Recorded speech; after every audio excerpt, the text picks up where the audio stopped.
What's been going on in Berlin this week? A story has been emerging in the last couple of weeks that culminated with the eviction of local squatting residents Liebig 34, exemplifying the issues we have with the housing market in Berlin right now. What's up with the housing market in Berlin? What's changing with the eviction? And why are there people standing on top of a building in Friedrichshain at 7 o'clock in the morning? We look into that, let's unravel a bit, and as usual, there's a couple of players involved. People want to talk that talk in reality. You have not seen me in action. Since the financial crisis of 2008, Germany's bigger cities like Berlin have seen a spike of international investment. According to a 2018 real estate report from PwC, Berlin is the most desirable market in Europe right now, ahead of London. And you don't have to be a Berlin resident in order to feel what's going on. New construction projects are basically all over the city. Global investors are appreciating Germany's stable economic position in the European Union at the moment, and some even go as far as calling it Europe's safe haven for capital. All of that led to skyrocketing of real estate and rental prices, including chimney effects of gentrification. Is that even a thing? Chimney effect? Can I coin the term chimney effect? Berlin has been hip and trendy for a lot of people in the last couple of years, leading to a growth of 20 to 30,000 people every year net. That means people moving to Berlin minus people moving out. Everybody wants to live in a central and trendy neighborhood though, not in the outskirts like Lichtenberg or maybe Potsdam. So inner city property demand exceeded supply increasingly in the last couple of years. Scarcity leads to rental price surges. Higher rents mean displacement of tenants though, because their wages didn't increase proportionally. One tool the local administration has employed in order to gain control again is to develop more property. But even in a sprawled out city like Berlin, there's only as much space available and so much time you can use. And of course there's other mechanisms available, for example Mietpreisbremse or Mietendeckel.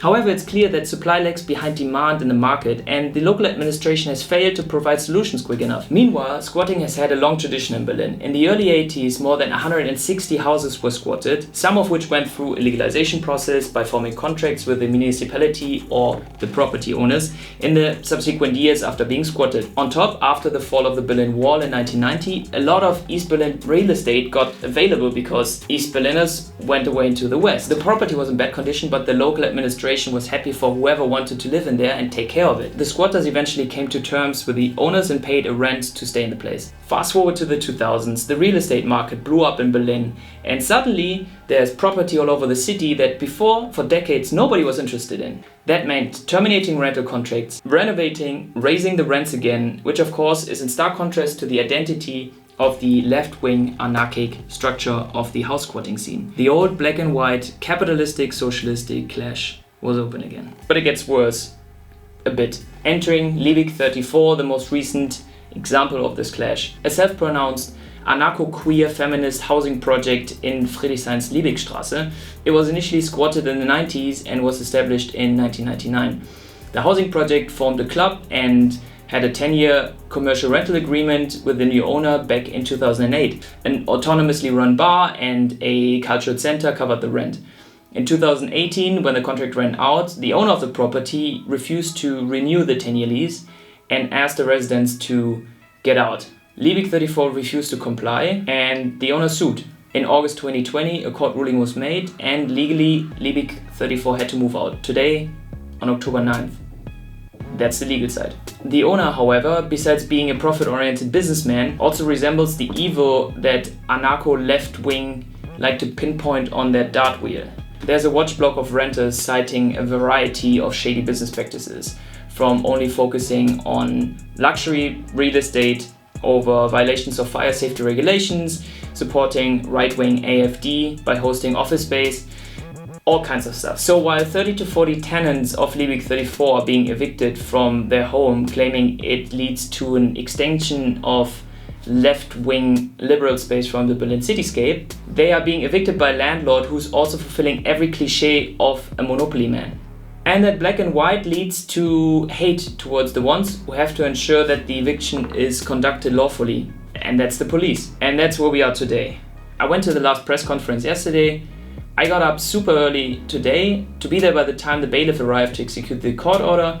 A spectacular sunrise saw a couple hundred protesters outside the to-be-evicted house in Liebigstraße chanting words at riot gear-clad officers that played deaf, police standing by, guns ready, police on the roof, police in the front, in fact using 1,500 police officers from 8 states, securing an eviction of 40 people, costing hundreds of thousands of euros of taxpayer money, angle grinding their way into a building which is barricaded from the top to bottom.